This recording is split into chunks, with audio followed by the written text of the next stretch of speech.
আসসালামু আলাইকুম। সকলকে অভিনন্দন। আজ আমি রান্না করব সাদা ভাত, পাঙ্গাস মাছ দিয়ে পুঁইশাকের চচ্চড়ি। এজন্য আমি চুলোতে একটি হাঁড়ি বসিয়ে দিয়েছি পানি দিয়ে। এবার আমি চাউল দিয়ে আস্তে আস্তে দিয়ে দিচ্ছি। এদিকে আমি পাঙ্গাস মাছ আগে থেকেই কেটে বেছে ধুয়ে পরিষ্কার করে নিয়েছি। পুঁইশাকগুলোও কেটে বেছে ধুয়ে পরিষ্কার করে নিয়েছি এবং রান্না করার জন্য কাঁচামরিচ, পেঁয়াজ, রসুন এগুলোও আমি কেটে বেছে ধুয়ে পরিষ্কার করে নিয়েছি। চাউল দেওয়া শেষ হলে এবার আমি অন্য পাশের চুলোতে একটি কড়াই বসিয়ে দেব। আমি কড়াই বসিয়ে দিলাম, একটু চুলোর আঁচটা বাড়িয়ে দেই। এবার আমি কাঁচামরিচ, পেঁয়াজ, রসুন দিয়ে দিচ্ছি। আজ আমি মাছ ভেজে নেব না, মাছগুলোকে কষিয়ে নেব। এজন্য আমি কাঁচামরিচ, পেঁয়াজ, রসুন দিয়ে দিলাম। এবার দিয়ে দিচ্ছি পরিমাণ মতো সাদা তেল। এবার আমি ভাজা কাটা দিয়ে ভালোভাবে নেড়ে চেড়ে মশলাটাকে লাল করে নেব।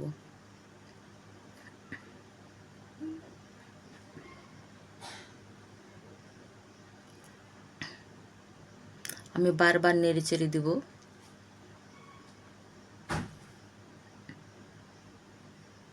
মশলাটা প্রায় লাল হয়ে এসেছে। এবার আমি পরিমাণ মতো একটু পানি দিয়ে দিব যাতে মশলাটা পুড়ে না যায়। একটু পানি দিয়ে দিলাম। এবার দিয়ে দিব আমি অন্যান্য মশলা। আমি খুব বেশি একটা মশলা খাই না। দিয়ে দিচ্ছি ধনে গুঁড়ো, জিরে বাটা, চামচে লেগে গিয়েছে, ছাড়িয়ে নিচ্ছি। একটু মরিচের গুঁড়ো দিয়ে দিলাম, একটু হলুদ গুঁড়ো দিয়ে দিলাম। এবার একটু নেড়ে চেড়ে দিচ্ছি। এরপর দিয়ে দিব স্বাদ মতো লবণ দিয়ে দিলাম। আর একটু লবণ লাগবে, দিয়ে দিলাম। এবার মশলাটাকে আমি একটু ভালোভাবে কষিয়ে নেব।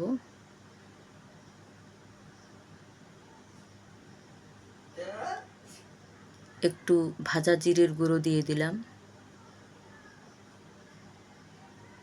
এবার আমি মাছগুলো ছেড়ে দেব।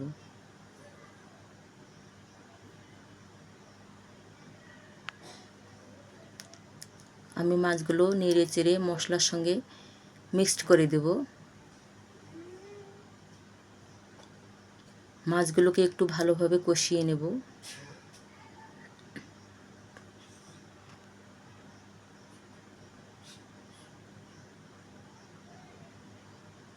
মাছগুলো প্রায় কষানো হয়ে এসেছে, আর একটু হলেই আমি নামিয়ে নেব। আমি মাছগুলোকে একটা একটা করে নামিয়ে অন্য একটি পাত্রে রেখে দিচ্ছি।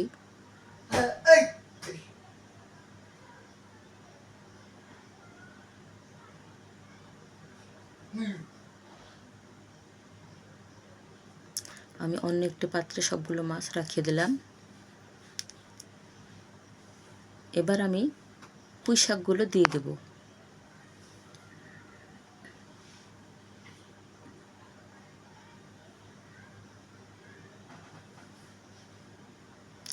পুঁই শাকের চচ্চড়ি এমনিতেই মজা লাগে, তার উপর যদি মাছ দিয়ে করা হয় তাহলে তো কথাই নেই। আমি খুব একটা বেশি মাছ দিয়ে করি না, আজকে করতে ইচ্ছে করলো তাই করছি। আমি শাকটাকে একটু কষিয়ে নেব নেড়ে চেড়ে।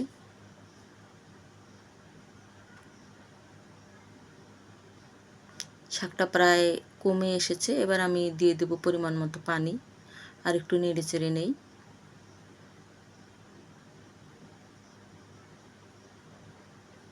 আর একটু পানি লাগবে, কারণ পুঁই শাকের ডাঁটা সিদ্ধ হতে একটু বেশিই পানি লাগে। এবার একটু নেড়ে চেড়ে দিচ্ছি।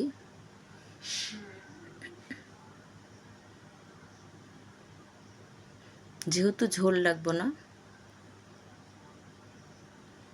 তাই একটু সময় লাগবে পানিটা শুকাতে, আর ডাঁটাগুলো সিদ্ধ হতেও সময় লাগবে।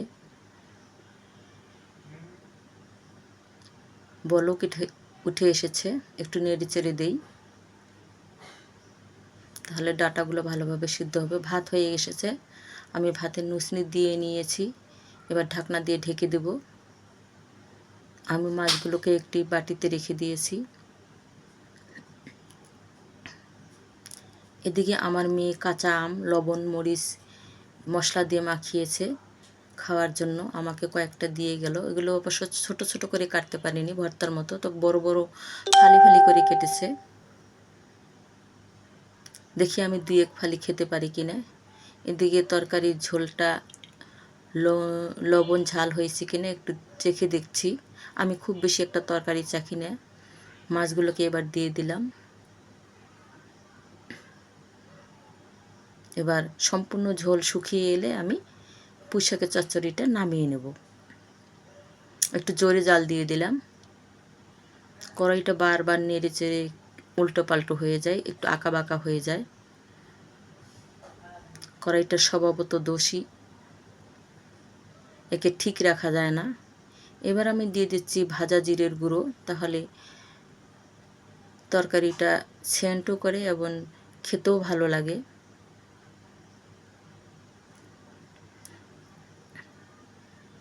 ঝোল শুকিয়ে এসেছে, এবার আমি নামিয়ে নেব। হয়ে গেল পুঁই মাছের চচ্চড়ি। এটি সবাই খেতে পারবে, তবে পাঙ্গাস মাছ খুব একটা খাওয়া ভালো না। আর পুঁইশাকে যাদের অ্যালার্জি আছে তারা না খেলেই ভালো, তবে যাদের এই সমস্যাগুলো নেই তারা সবাই খেতে পারবে। ধন্যবাদ সকলকে আমার এই ভিডিওটি এতক্ষণ দেখার জন্য। শুভকামনা রইল সবার জন্য।